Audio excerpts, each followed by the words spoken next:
안녕하세요. 오늘은 비트겐슈타인의 인생 노트 세 번째 시간입니다.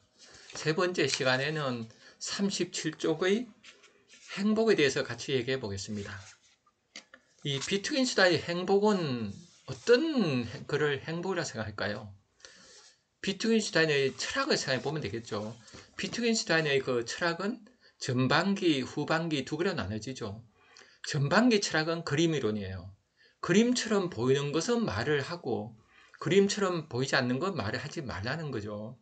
그림처럼 보이는 거는 우리가 흔히 생각하는 그 사물들이죠. 산. 그러면 산이란 글자가 있으면 산이 보이죠. 그림처럼. 이건 말해도 돼요. 바다. 바다가 보이죠. 말해도 돼요. 그런데 뭐 영혼, 인품, 신 이런 거는 그림처럼 안 보이죠. 이런 거는 말하지 말라는 거예요. 말하지 말고 대신 행동으로 보여라 그거예요. 인품. 눈에 안 보이지만은 말할 수 없죠. 인품은. 그러나 행동으로 나타날 수 있는 거죠. 이렇게 하니까 비트겐슈타인은 어때요? 행복이 철학이 끝났다 생각하는 거죠. 그래서 떠났다가 다시 초등학생들 노는 걸 보면서 언어 철학을 수정하죠. 그 수정한 언어 철학이 바로 뭐예요? 게임 이론이죠. 게임 이론은 게임이란 게 규칙이 있잖아요. 언어도 규칙이 있다는 거죠. 쓸 때마다. 미리 정해진 게 아니라 그때그때 게임처럼 규칙을 정한다는 거예요. 우리가 예를 들면 뭐 죽여주네 이런 말 많이 쓰잖아요. 근데 죽여주라는 말을 그림 이론으로 생각하면 어때요? 진짜 죽이는 게 되죠. 그죠? 막 사람을 죽이는 게 되는데 그런데 그 맥락으로 보면 죽여주네는 굉장히 멋있다. 내가 죽을 정도로 멋있다. 이런 걸 얘기하는 거잖아요. 그래서 우리가 맥락을 읽어야 되죠. 그때의 맥락. 그죠? 이런 철학이 비트겐의 언어 철학이에요. 그러면 이분의 그 행복론은 어디서 나올까요? 바로 게임 이론이겠죠. 이 게임 이론을 보면은 우리는 어때요? 이 세상을 살아갈 때 어때요? 생각을 하죠. 근데 그 생각은 어때요? 게임 이론이죠. 그때 그 생각이 어때요? 그때 쓸 때마다 달라지는 거예요. 내가 왕이다 말할 때도 어때요? 왕이란 말을 할 때 사전에 보면 정말 한 나라의 지도자 이렇게 되는데 우리가 왕이야 이런 말 쓸 때는 어때요? 그런 의미 맥락을 읽어야 되잖아요. 그래서 우리가 어떤 말이든지 자유롭게 돼요. 그러니까 이런 그 언어 게임 이론을 가지고 인간이 행복에 살아가면은 어떤 사람이 되겠어요? 내 삶을 긍정하는 사람이 되겠죠. 이 삶 그대로. 내가 그죠. 나를 그대로 부정하지 않고 그대로 긍정하는 삶. 이 세상에 살아가는 그 삶을 긍정하는 삶. 존재 자체를 전혀 부정하지 않고 긍정하는 이런 사람이 되겠죠. 나를 긍정하고 나를 만들어가는 오늘은 그때그때 게임이니까 규칙이니까 그죠. 이런 철학이 되겠죠. 그래서 비트겐슈타인의 철학은 행복론은 어때요? 존재가 빛나는 거예요. 내가 그대로 빛나는 거고 내가 삶을 만들어가는 그런 기쁨이죠. 이런 게 현대 철학하고 맥락이 같죠. 니체도 어때요? 니체의 행복도 그런 거죠, 그죠? 내 삶을 힘의 의지로 어때요? 내 삶을 만들어가는 거죠. 헤르만 헤세, 데미안도 그죠? 내 안에서 솟아오르고 살아가는 거, 그죠? 들레즈 같으면 내 욕망으로 살아가는 거. 이렇게 해서 내 삶을 내가 만들어가는 거, 마음껏 만들어가는 이런 철학이 되겠죠. 그래서 비트겐슈타의 행복을 생각하시던 이런 관점을 가지고 보시면 좋겠어요. 그래서 우리가 뭐 철학이란 건 관점이거든요. 관점. 내가 어떻게 바라보내야 해요. 객관적 사실이 아니라 해석이죠. 전에는 우리가 객관적으로 뭐가 있다고 믿었잖아요. 그죠? 근데 현대 물리학 보면 양자 물리학은 어때요? 내가 관찰하는 사람이 중요하잖아요. 그죠? 관찰할 때 밖에 나타나잖아요. 그래서 현대 철학에서는 나하고 바깥의 경계를 구분하지 않아요. 그죠? 나하고 나라는 존재하고 전엔 주체 그랬죠. 그리고 대상이 이제 있다고 믿었는데 현대철학 오면은 주체와 대상이 하나로 어우러져요. 그래서 현대 미술에서 보면은 객관적인 것을 표현하는 게 아니라 내 주관의 마음을 표현하는 게 현대 미술이죠. 내 마음이 바깥에 나타난 거예요. 그러니까 불교의 일체 유심조하고 좀 비슷해지죠, 그죠?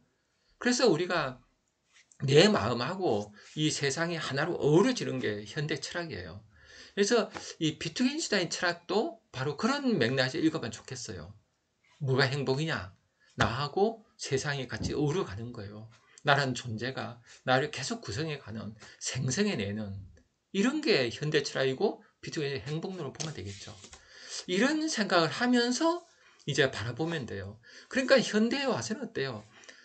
절대적인 객관은 존재하지 않게 되는 거예요. 저 하늘에 달이 있는 건 뭐예요? 달에 대한 내 생각이 있어서 달이 보이는 거예요. 이런 철학이 시작한 거는 칸트부터죠. 칸트 이전까지는 객관이 있다 믿었죠. 그러나 칸트가 바깥에 있는 것은 내 생각의 범주라고 생각하는 거죠. 내 생각의 틀이 있어서 바깥과 연결되는 거예요.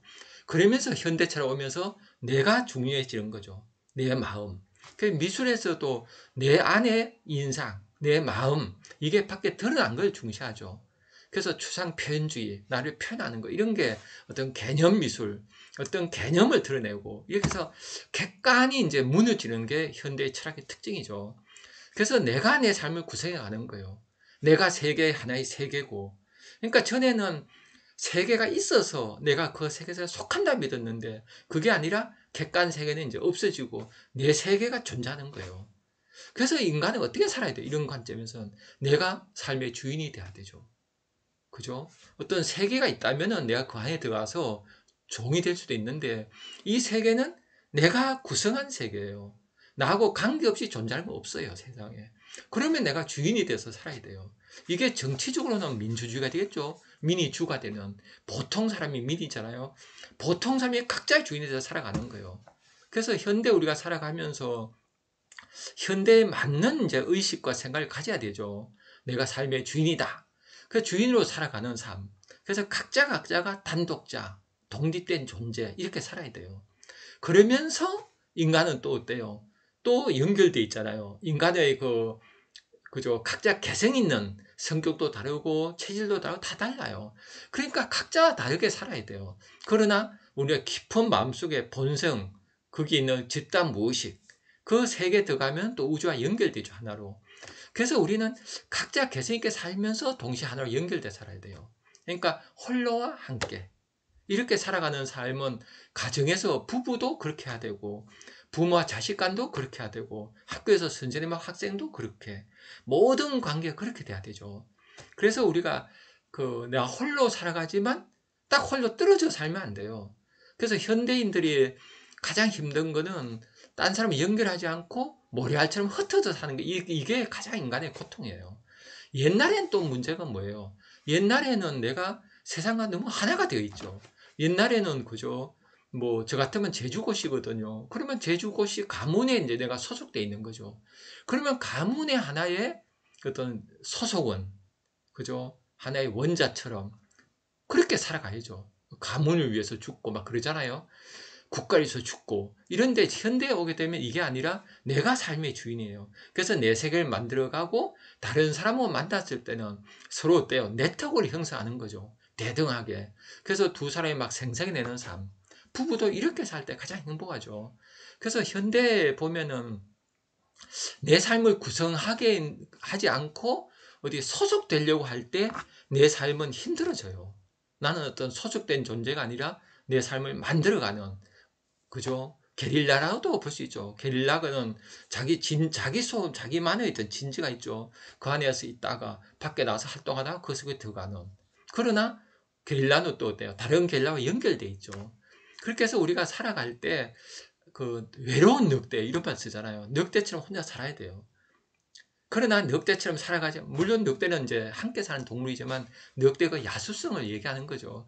우리가 내 안에 야수성을 가지고 각자 살아가야 돼요. 그러나 또 하나 내 깊은 말 사람 연결돼야 돼요. 그러니까 인간은 깊은 무엇에 들어가면 세상과 하나고, 에고, 나라는 자의식을 가지면 나는 각자예요. 그러니까 자의식을 가진 각자로 살아가면서 무엇에서 하나로 연결된 삶.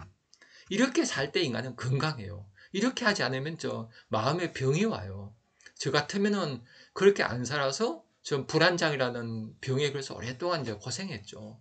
그러면서 저는 요가도 하고 명상도 하고 인문학도 하면서 이게 인간이구나. 인간의 길을 찾아가는 게 인문학이에요. 그래서 인간의 길을 찾아가려면 인간이 어떻게 해야 돼요? 그게 소크라테스 공자가 편 철학이죠. 공자 소크라테스는 뭐라고 그랬어요? 우리 안에는 우주의 법칙을 알 수 있는 로고스가 있다. 우주의 법칙을 알 수 있는 본성이 있다. 그래서 본성 로고스 이런 거를 깨우면서 살아야 돼. 이걸 깨우면은 인류가 하나가 돼요. 그래야 또 각자 다르니까 개성 있게 살아야 돼요. 이런 것이 이제 좋은 삶이죠. 크게 보면 비트겐슈타인 행복도 이런 관점에서 보면 돼요. 현대 철학자죠. 20세기 철학자. 그래서 우리 함께 행복론을 같이 얘기해 봅시다. 38쪽이죠. 14장입니다. 행복한 삶은 스스로 정당화된다. 단지 행복한 삶은 좋고 불행한 삶은 나쁠 뿐이다. 만일 이제 그런데 왜 행복하게 살아야 하냐고 자문한다면 그것은 그저 동어 반복적인 질문으로 보인다. 행복한 삶은 스스로 정당화되는 유일하게 옳은 삶인 것 같다. 그죠? 그러니까 행복은 어때요? 너무나 당연하다는 거죠. 그렇죠? 저는 가끔 이렇게 산에 올라가거든요. 뒷산에 이렇게 올라가서 보면은 동물들은 참 행복해요. 그죠? 다람쥐도 막 가다 사람 보면 놀란 듯이 이렇게 봐요. 근데 그 얼굴이 그렇게 평화로워 보여요. 새들도 이렇게 나뭇가지 앉아있고, 개미도 지나가고, 이 존재로 충분하죠. 그러니까 존재는 있음이잖아요. 그냥 있는 것만으로 행복해요. 사람도 똑같아요. 우리가 자아가 있잖아요, 인간은. 다른 동물은 나라는 게 없는데 인간은 나라는 게 있어요. 그래서 나라는 게 있어서 나라는 게 있는 것 같아요. 생각이 있으니까. 근데 알고 보면 나라는 게 따로 없거든요. 내 몸도 계속 바뀌고 마음도 바뀌고 나라는 변화 속에 있어요. 무한한 생성 변화 속에 있는데 나라는 생각이 있다 보면 어때요? 변찮는 내가 있는 것 같아요. 불변은 나. 그래서 불변에 영혼이 있는 것 같고, 그죠? 그 영혼이. 그런데 따져보면은 영원한 건 어때요? 내 영원한 거는 내 몸 자체가 영혼이고, 영혼은 어때요? 물질로 드러나 있죠. 이 우주 자체가 연결돼 있죠. 그러면 내 영혼은 저 따로 없다고 생각해요. 내 영혼이 우주와 하나고, 우주 전체가 하나의 영혼이라 생각해요. 그죠? 우주 전체가 하나의 에너지 장, 이게 영혼이고, 각자가 또 우주 그 자체죠. 그러니까 내 영혼이 곧 우주고, 크게 보면 저는 인도의 아트만도 그런 게 아닌가 싶어요. 아트만이 나라는 거죠. 진짜 참나. 그거는 브라만하고 같다. 그죠? 버마합일 그러잖아요. 즉, 크게 보면은 동양에서도 신인합일 그러잖아요. 이런 게 저는 크게 보면 인간은 어때요? 그 우주 자체, 신이라고 볼 수 있어요. 연결돼 있죠, 하나로. 그러면서 자아가 있어서 내가 있는 것 같아요. 그러나 이거는 허상이죠. 불교에서는 이걸 무아 그러잖아요. 그러니까 나란 건 변화 속에는 나지. 실체가 있다 그러면 안 돼요. 실체가 있다 그러면 불변한 나에게 집착하게 되고 여기서 모든 불행이 이제 온다고 불교에서는 보는 거죠. 저도 이게 맞다고 봐요. 그러면 우리가 이제 이렇게 되면 허망할 수 있잖아요. 어? 영은 불변 내가 없어? 이러면은 허무해. 이렇게 허무주의에 빠질 수 있어요. 이 허무주의가 현대인의 가장 큰 문제죠. 그죠? 이 허무주의. 옛날에는 영혼이 있다고 믿었고, 영혼이 그죠? 뭐 극락하고 유대하고 하느님께 구원받고 이런 식 관점이 있었잖아요. 그러나 저는 그런 관점을 뭐 제가 튼다 맞다 이런 생각보다는 저는 거기에 영혼이 있다 없다에 집착을 하지 말아야 된다 봐요. 중요한 건 내가 지금 잘 사는 게 문제라 봐요. 잘 사는 게 중요하다 봐요. 그러니까 우리가 다람쥐를 보면 어때요? 다람쥐는 영혼이 있다 없다 생각 안 하겠죠. 아이들 보면 그렇죠. 아이들이 막 놀 때 자기 영혼이 있다 생각할까요? 저는 영혼이 있다고 생각할 때는 어때요? 불행해질 때라 봐요. 우리도 평상시 그냥 잘 살다가, 그죠? 힘들게 되면, 내 영혼이, 그죠? 나중에 구원받을까? 이런 생각을 하잖아요. 그런 것처럼 행복하지 않을 때 뭔가 이렇게 영혼 불변을 찾게 돼요. 그래서 저는 인생은 어때요? 우리가 행복하게 살아야 된다 봐요. 그렇다고 행복이 목적이 되면 안 된다 봐요. 행복은 목적이 아니라 나답게 살 때 내 전 존재가 꽃을 피울 때 행복이 당연히 온다 봐요. 꽃 한 송이도 그죠. 꽃 하나가 씨앗에서 나와서 뿌리를 내리고 싹을 틔우고 가지를 뽑고 이렇게 크잖아요. 식물들이 이렇게 할 때 얼마나 행복하겠어요. 그걸 느끼겠죠. 식물들도 그죠. 동물도 그렇죠. 전 존재가 피어날 때 행복하죠. 인간도 내 존재를 피우는 게 중요하다 봐요. 브레이트라는 극작가가 있죠. 독일에 유명한 시인이면서 극작가, 이분이 그런 얘기했죠. 죽음을 두려워하지 말라. 못난 삶을 두려워하라. 저는 우리가 잘 사는 게 중요하다 봐요. 내가 멋있게 사는 거, 멋있게 살면서 영혼을 생각하는 건 괜찮다 봐요. 근데 잘 못 살고 뭔가 삶이 찌그러지니까 영혼을 생각하는 거, 이거는 좀 질병적이라고 생각해요, 저는. 그래서 사는 거는 전 존재를 피우는 거. 비투기 주사인데 어때요? 행복은 정당화된다는 거죠. 행복한 삶은 스스로 정당화된다. 그러니까 행복한 삶 그 자체가 당연하고 정당한 거예요. 그렇게 살려면 어때요? 인간이 에고가 있죠. 의식이, 우리가 아는 마음, 의식에서는 에고가 있고, 무의식은 어때요? 무의식은 내가 모르는 마음이죠. 그 의식, 무의식 다 합쳐서 중심에는 셀프, 참나가 있어요. 그래서 이 셀프, 참나, 본성이라고 해도 되고, 기독교만 성령, 불교에서는 부처, 이렇게도 볼 수 있죠. 이런 어떤 내 안에 우주와 연결된 어떤 참나, 이것이 중심이 돼야 돼요. 그러니까 우리가 살아갈 때 에고 중심으로 살아가면 불행해져요. 그러니까 에고로 살면 불행하고, 에고 중심은 나밖에 모르잖아요. 이기적이에요. 그래서 이기적이다 보면 지혜가 안 보여요. 그래서 내 안에는 무의식에 마음을 고요히 해서 내 안에 셀프를 깨워야 돼요. 내 안에 무의식의 소리를 자꾸 들으면 지혜로워져요. 그래서 잘 살게 행복하거든요. 그러니까 인간은 셀프 중심으로 살아가면 행복하고, 에고로 살아가면 불행해져요. 그래서 니체가 뭐라 그랬어요? 니체는 인간은 행복조차 배워야 되는 존재다, 이렇게 얘기했어요. 행복조차 배워야 돼요. 왜? 다람쥐는 그냥 행복해요. 근데 인간은 어때요? 행복을 배워야 돼요. 왜요? 에고가 생겨서 그래요.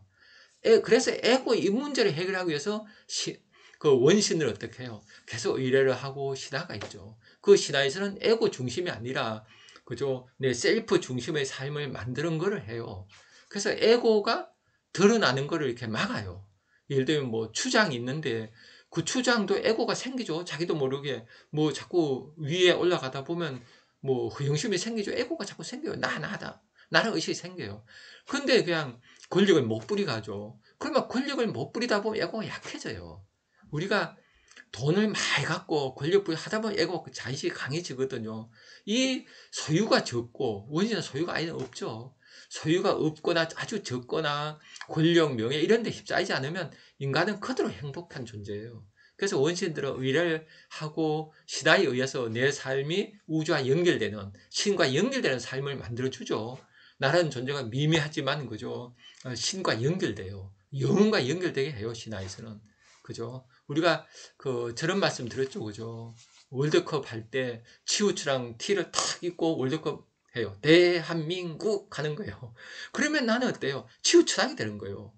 이게 일시적으로 하니까, 일시적으로 할 때도 우리 기분 되게 좋잖아요. 근데 이걸 일상적으로 원신을 한 거예요. 내가 신이 되는 거예요.